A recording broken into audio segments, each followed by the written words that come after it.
Téléspectateurs de Code 243, nous venons d'avoir une dépêche qui nous vient de tomber de Kinshasa, monsieur Michel Kabea-Biaye, qui a été député élu pour le compte du MLC dans la ville de Kinshasa aux dernières élections de 2011, et après qu'il ait été déchu et qu'il soit rentré en procès avec contre la CENI, celui-ci qui a eu à voir Maya Patir avec le secrétaire général Thomas Louaka. Vous avez lu, pour ceux qui suivent ce qui se passe au niveau du MLC, parti cher à Jean-Pierre Bemba.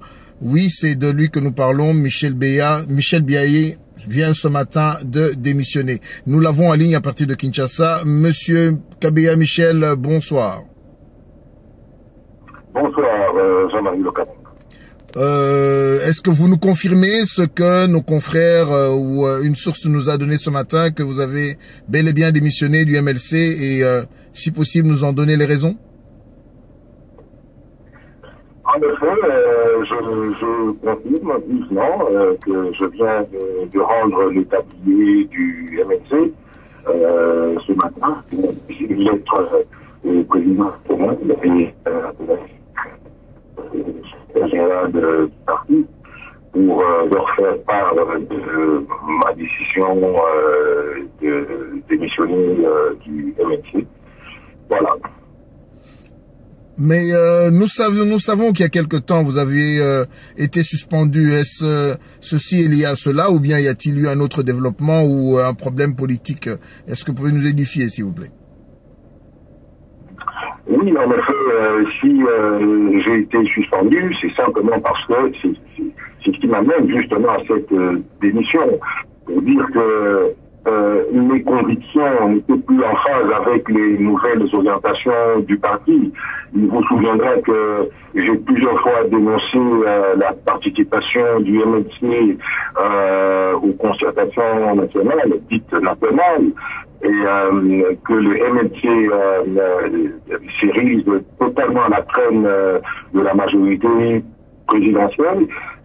J'ai fustigé cet état de choses et voilà, donc en termes pleins, je ne suis plus en phase avec les nouvelles orientations du parti et j'ai décidé de quitter.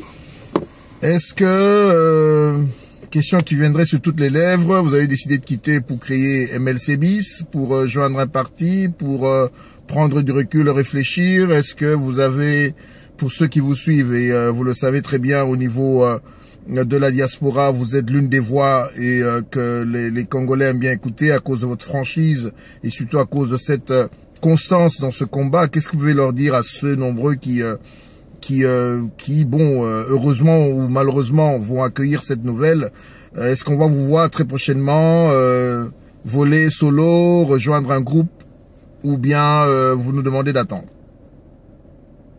Oui, en tout cas, du moins pour l'instant, je vais demander à tout le monde de prendre son mal en patience. Il me faut beaucoup de temps pour beaucoup de temps en façon de parler, mais il me faut suffisamment de temps pour réfléchir, parce que je ne voudrais pas que le combat politique que je suis en train de mener puisse s'arrêter à mi-chemin, comme c'est le cas avec les MLC. Forcément que je serai dans une structure qui puisse effectivement être en phase avec les aspirations profondes du peuple congolais. Je ne fais pas la politique pour m'en mettre plein les poches, excusez-moi du terme. Je ne fais pas de la politique pour répondre au chant de sirène. Voilà pourquoi je me suis donné, je me donne encore un peu de temps de réflexion. Je verrai. Le Congo regorge près de 500 partis politiques, ce qui est énorme. Je ne voudrais pas créer un MLC bis, ça ne m'intéresse pas. Je ne voudrais surtout pas gêner le président Jean-Pierre Bemba à ce propos. Je vais certainement adhérer à un parti qui a les mêmes aspirations que moi et qui concourt aux aspirations du peuple congolais. Pour le combat et pour le bien-être du Congolais et non pas pour mon bien-être personnel, à tout dire. Voilà, voilà. En tout cas, nous vous remercions pour cette franchise qui vous a toujours caractérisé. Nous espérons que, guidé par le Saint-Esprit, vous allez prendre la bonne décision qui va pouvoir donner de l'espoir au peuple congolais qui aimerait vous voir aux côtés, soit vous-même ou aux côtés d'un homme politique ou d'un groupe politique qui défend les intérêts du peuple. Nous vous remercions, Monsieur Michel Kabeya, d'avoir réagi sur nos plateaux et nous voulons là vous laisser un mot de la fin, si vous en avez un, par rapport à la situation qui se passe au pays. Il y a, on nous parle de l'évacuation de Papa Tshisekedi, dans quel état il est. Si vous avez un petit message au peuple congolais, vous avez 2 minutes. Oui, le seul message, c'est un message d'espoir. Le Congolais ne doit pas perdre espoir. Et nous qui sommes en politique, nous ne devons surtout pas faire la politique dans ce sens-là pour faire perdre l'espoir aux Congolais. Le Congolais aspire à mieux vivre. En ce qui concerne Papa Tshisekedi, effectivement, j'ai appris, et c'est très triste, que Papa Tshisekedi est dans un état de santé très précaire en ce moment, et que le gouvernement aurait balancé aussi les chaînes de télévision la possibilité de lui offrir un avion médicalisé et que la famille n'arrive pas à s'accorder. Mais je pense qu'il est de son bon droit d'être soigné par l'État, rien que du fait qu'il ait été un ancien Premier ministre de ce pays.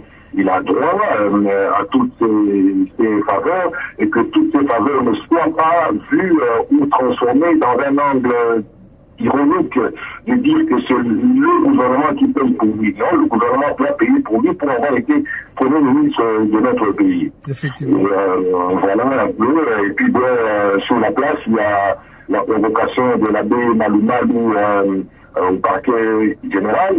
Il y a une chaîne de télévision ici, Télé 50, qui fait passer une bande passante et qui a même publié lors d'une édition de son journal télévisé que l'abbé Malumalu avait été appréhendé, arrêté et conduit au parquet général de la République. Mais je voudrais simplement dire, à mon sens, d'après mon analyse personnelle, il est allé répondre plutôt après les accusations à lui portées par certains membres de l'opposition, en l'occurrence les CD de Martin Fayoulou, l'UNC de Vital Kamere, les CDR de Jean-Lucien Boussa et tant d'autres partis, l'UDPS de Papa Étienne Tshisekedi aussi. Ils ont été entendus. Maintenant, c'est le tour de l'abbé Malumalu de pouvoir se justifier sur les accusations qui sont portées contre lui. Voilà, et je demande au peuple congolais de garder espoir. Nous allons nous battre pour que le bien-être du peuple congolais soit effectif. Voilà, voilà, vous l'avez entendu, ils vont se battre pour que le bien-être du peuple congolais soit effectif. Voilà, nous vous remercions, Monsieur Michel Kabeya.